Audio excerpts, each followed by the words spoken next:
دەستگای خێرخوازی بەخشین بە هاوکاری خێرخوازان کەمپینی کۆکردنەوەی هاوکاری بۆ لێقەوماوانی لافاوەکەی هەولێر ڕاگەیاند. کەمپینەکە لەسەرجەم شار و شارۆچکان و نووسینگەکانی بەخشین دەبێت و دوای هەفتەیەک لە بەڕێوەچوونی کەمپینەکە بڕیارە هاوکاریەکان بگەیەندرێت بەو شوێنانەی بەهۆی لافاوەکەوە زیانیان بەرکەوتووە. ئێمە لە دەستگای خێرخوازی بەخشین کەمپینی هاوکاری داراییمان ڕاگەیاند. هاوکاری دراو بۆ زەرورمەندانی لافا و بارانی چەند ڕۆژ ڕابردوو لە شاری هەولێر. ئێمە کەمپینەکەم چەند ڕۆژە بەردەوامە بێ و داواشمان وایە لە هاوڵاتیانی خۆشەویست لە خێرەوەمەندان کە بەدەم کەمپینەکەەوە بێن هاوکاری دارایی پێشکەش بکەن.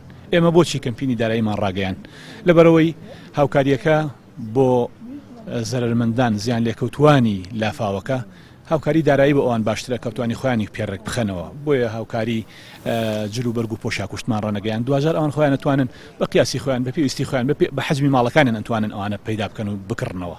هەولێرەکان بەردەوام بە تەنگ هاوڵاتیانەوە بوون لە هەرکوێ هاوڵاتیەک ڕوبەڕووی کارەسات و ناڕەحاتی بوو بێ هەولێرەکان بەدەمیەوە بوون. پێم وانە هیچ هەڵەبجەی یەکەوەی لە بیر چوو بێ لە پاش کیمیابارانی هەڵەبجە هەولێریەکان چیان بۆ هەڵەبجەیەکان کرد.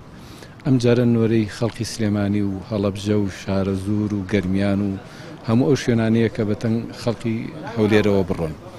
دیارە سەدەقە و خێریش بەردەوام کاتێکە کەسە دەیبەخشێ خی گەورە بەوەی ئەو سەدەقە و خێرەوە لە بەڵاو موسیبەت لای دەدا.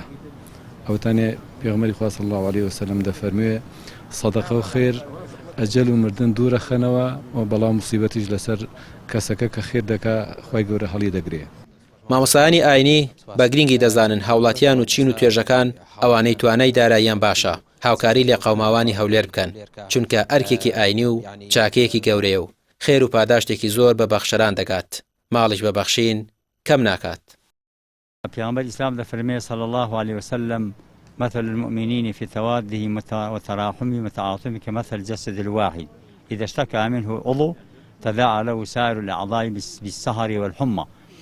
بفرمي إيمان داران مسلمانان لهم دنيا دا لهم جيكا لهرشونك لهركن قجبنك أم دنيان هميانوكو لخوشويسي ومحبة وصوز وبراتي وبندقوسون فرموكو يك جستو يك لا شوان أجر يك أندامكي أو لا شيء آزاري ليبي توشي كمكوريك ببي همو أندامكاني تر توشي أزيت وآزار ناراحتي تا دانگري ناراحتي دانگري شونخوني خەیان لێ ناکەوێت. پیاوی ئازا و پیاوی بەهیمەت لەم ڕۆژا دەرەکەوێت کە ئەبینی مەثەلەن برا و خزم و کەس و کار و خۆشەویستانمان ئاوا بۆ شێوازە تووشی ئەم ڕووداوە دڵتەزێنانە بن هیوای مەثەلەن مناڵی ڕۆشتووە ماڵی ڕۆشتووە سەروەتی ڕۆشتووە جا ئێمە داوامەن وایە لە مسلمانان ڕاستی بە تەواوی معنا بێنە بەر و خۆلاسە بۆ خزمەتکردن و قەرەبووی ئەو ماڵانەی کەوا ئەو زەر و زیانان لێکەوتووە بۆ ئەوەی کە تۆزێ ببێتە مایەی تەسکینی دڵیان و دڵیان بینەوە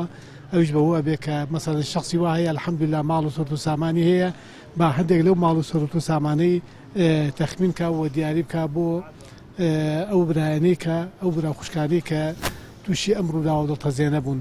جا لەبەرەوە ماڵی هەر ئەوە نییە مەتەکە لەبەر چاوا بێ خی گەورە و میهرەبان تۆ ڕۆزی واسیعە یعنی تۆ ماڵێک کە ئەبەخشی لە ڕێگەی خوایە خی گەور و میهرەبان بە چەند دەچەنگانەی خاتەوە شوێنی.